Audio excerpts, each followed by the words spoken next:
Hi guys, okay, I want to try to cover one, and this one I've been pondering for a little over a month. And if I've already touched on this in previous ones, forgive me, that's just part of life. I like to listen to sports radio. Talk radio, I like things that make me think a little more. Yes, I've gotten old. I still like to listen to music on the radio as well, and as with many of y'all, I spend so much time in my car, I have plenty of time for radio and to go over things. And forgive me just a second. There, kill the background noise. It's high tech, isn't it? But I don't want to get lost on that side. That's not the point of what we're going over on sales training. I'm justifying the fact that one of my favorites, when I can catch him, which is rare, is Colin Cowherd. Cowherd, I think. It's not coward like he's afraid. It's Cowherd like a herd of cattle. Most of you know him from Sports Nation on TV, but he's morning radio host for ESPN Radio. I love the guy. Love the guy. Not that I agree with what he has to say. More often than not, I don't.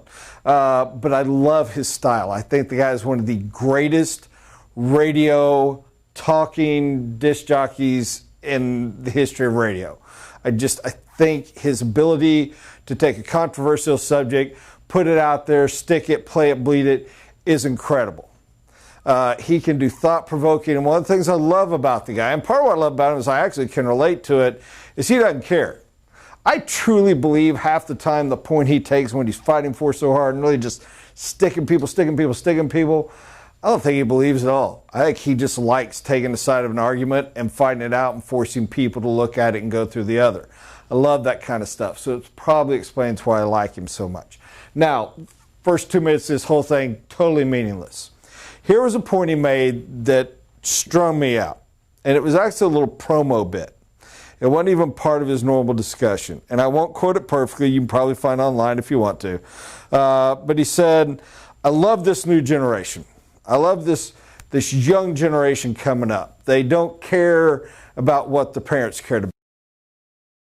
They care about anything but the ideas. They're not, the old people come, I wish I could remember this perfectly because he said it so well. The old people come and they say, you have to do this. And the young people look at them and go, why? What do I need to?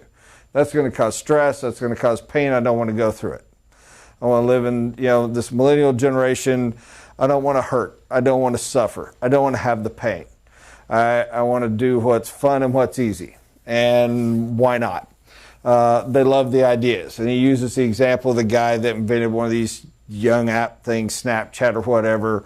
And unlike the YouTube creators that sold for billions, he was offered $3 billion and he said no. And Colin Cowherd's point, which I probably disagree with, but I don't know the guy, it was about the idea. He didn't want to give up. I think the guy looked at it and just saw more money down the road.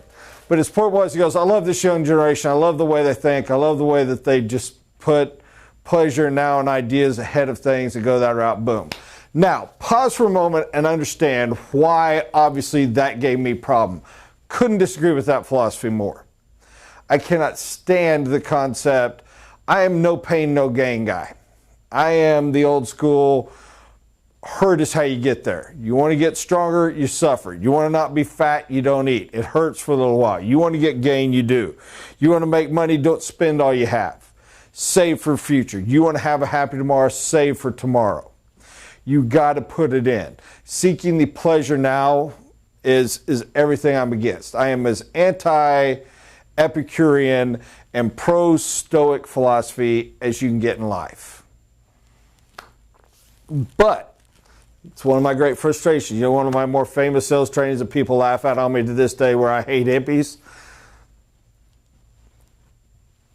The youth aren't failing. They're not living in squander. The nation is not collapsing. Much like their parents, the last half of the baby boom, which gave us the rise of the late 70s party disco guy that turned into the 1980s yuppie. Most selfish, self-absorbed, did I make you mad? Sorry, generation ever. I follow behind in the total different. And we went from heavy drug use to a no drug use generation to a heavy drug use generation, and yet they still succeed. So here's the deal. I know my way, I know my belief, I know my style. But there still works. And they still get through. All of that was said. 20, and I know I did. I know I created a lot of topics we should talk about and go over. 20 different ones we're not even going to touch. My point is this. You have to sell to this generation.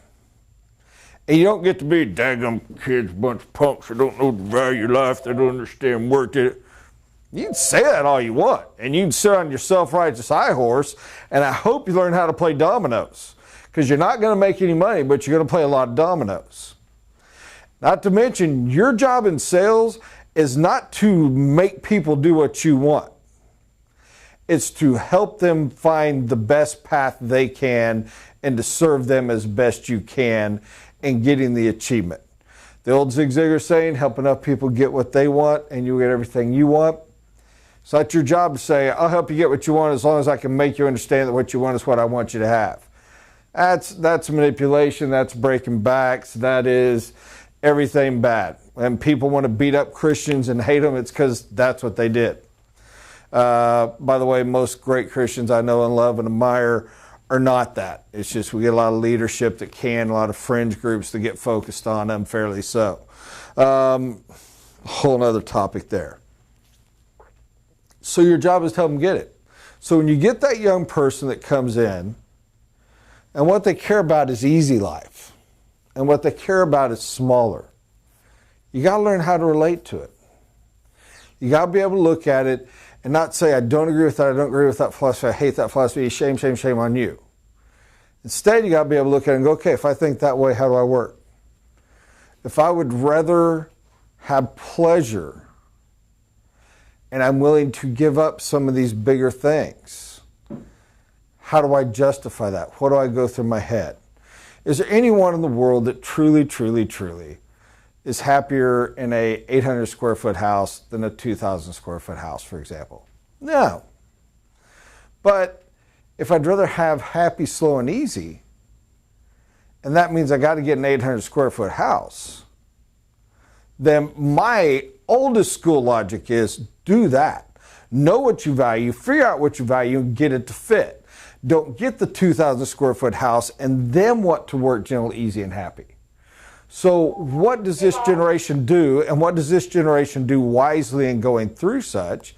They understand how to adapt their expectations. Lie to themselves, manipulate themselves, we all do that. You got to understand how to help them do so as well.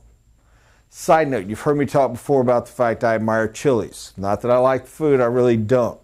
But I've never seen a place do so well at teaching the masses, putting forth the image of, we're healthy, we're low calorie, we're dietetic. Come to Chili's and get a salad and you're losing weight.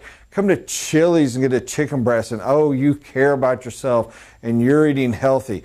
Come to, people go in droves.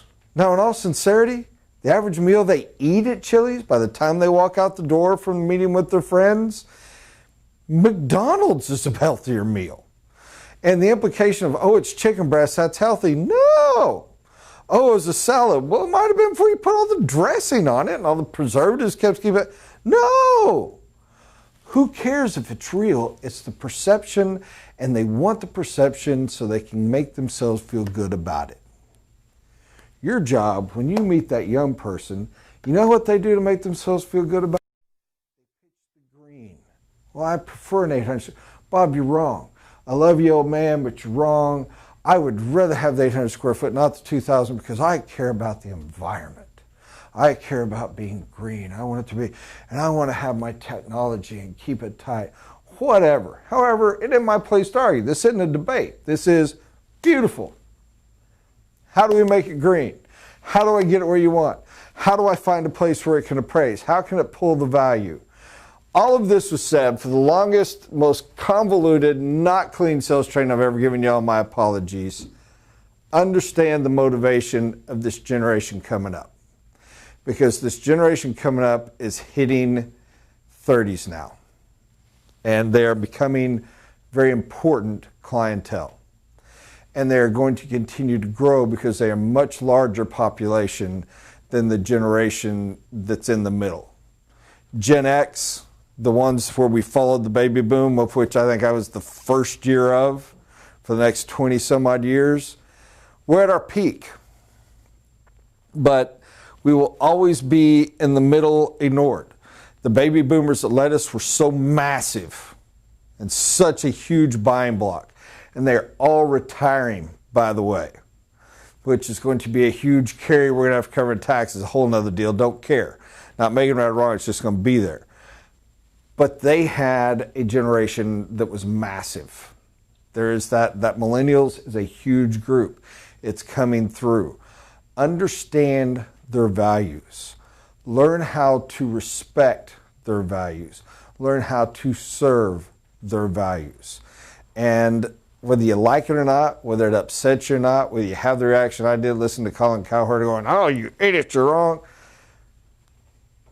Unless they come to you and say, I want to be just like you, teach me your values, it's not your place to impose them. It's your place to meet them where they are, understand their thought process and how it goes, and try to guide through. I say this at the end of this. I wish I could go back and teach this all over again. It would have done better.